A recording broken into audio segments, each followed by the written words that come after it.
Who was the first person to find out Darth Vader was actually Anakin Skywalker? The Empire had to keep Darth Vader's identity a secret. The entire Empire had been built on one giant lie. But what would happen if the citizens of the galaxy found out that the Empire's second most powerful commander, Darth Vader, was actually Jedi General Anakin Skywalker? It would destroy everything that Darth Sidious had worked so hard to create. So, they had to keep it hidden. And it was the simplest to keep hidden if nobody was alive to speak of it. If and when someone discovered Vader's true identity, he already knew what he would have to do. He would quickly silence them with a red lightsaber blade through their heart. And he would have to start doing that very soon. It was only a few months after first donning his life support armor that someone was wise enough to connect the dots and realize Vader was in fact Anakin. This is that story. Just a few months after becoming Darth Vader, with the Galactic Empire in its very early infancy, Vader was on a mission on Coruscant. Jocasta Nu, former chief librarian of the Jedi Archives, had survived the Purge and snuck into the Jedi Temple. Vader was here to deal with her. He was sent there by his evil master, another mission to expand the Empire's power, and by extension, expand Vader's own power and position within it. It had only been a few weeks since he was last in the temple, fulfilling his role as a Jedi Knight. It didn't take much effort to imagine what it would have been like if he had never become a Sith and the temple was still alive. Indeed, the constant struggle within Vader's own tortured mind always surrounded him. Had he really turned to the Sith to save Padme's life? Or did he turn to the dark side simply for power? Whatever the case was, Emperor Palpatine made sure to capitalize on his new apprentice. Even in battle or on the hunt, he would be constantly aware of how his former life was worlds apart from where he was now, through these terrifying decisions. As he walked through the temple, the thoughts continued. Being surrounded by the memories and Jedi iconography of a place he spent so much time at in his former life didn't help. Even now, Vader was pursuing Jocasta Nu, but his mind was elsewhere. Jocasta was here to retrieve a list of Force-sensitive children in the galaxy. She wanted to rebuild the Jedi Order on a secret world that she was currently calling home.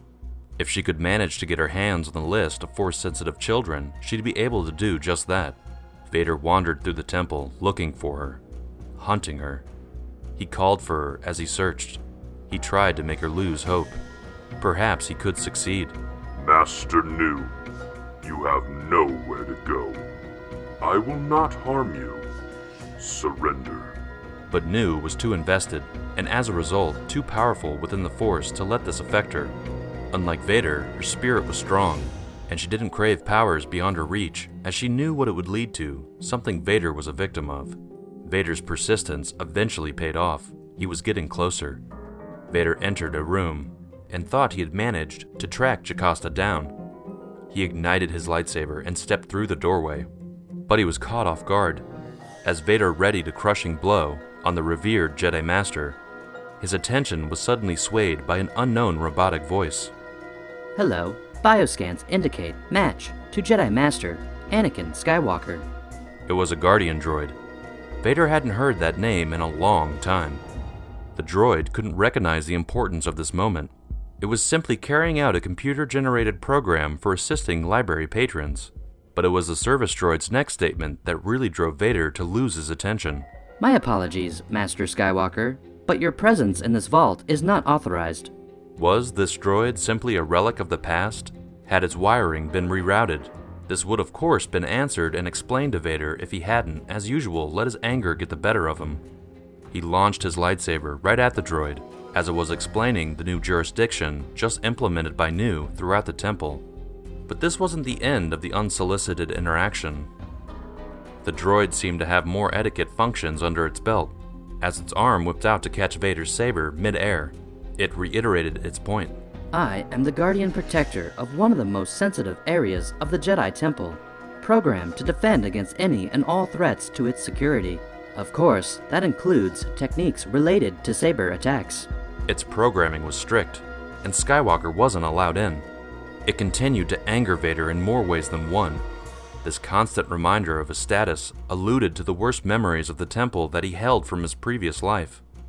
The times he was told he was too reckless to be given a chance to further serve within the Order, and the time he was snubbed from the High Council and refused the rank of Master.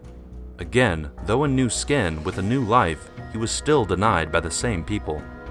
As the library service droid further explained its reasoning, it itself began to realize its mistake. While assessing the lightsaber it had just caught, glowing in its evil crimson color, it realized that it must have been in the presence of a Sith, and this only further added to the defense it was putting up. The robotic voice once again ordered the dreaded Imperial Forcer. "You will not enter, Master Skywalker. Leave now or—" The droid's sentence was cut short. Vader attacked, punching the library guard. His fist exploded through its metallic chassis, and he managed to separate one of the machine's arms from its body. While Vader battled the droid, Jocasta sprinted towards the battle. She overheard the droid call Vader by his former name.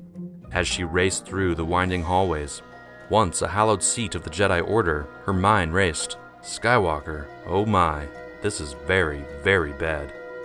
Vader's mind was also racing with thoughts. Why had his master sent him here? To serve his evil master, or to come to terms with the suppressed memories of his former life? As he pummeled the droid to disuse, Vader was finally and cathartically letting all of his frustrations, new and old, leave his conflicted mind. Or at least he thought. This violence was a natural outlet for him. This is why he trained in the ways of the Sith. But he knew after this battle was done, his old demons would come back to taunt him. Was he Vader? Was he Skywalker? Why was he even a Sith? With Padme gone, did he even have a purpose? These thoughts would return, given time.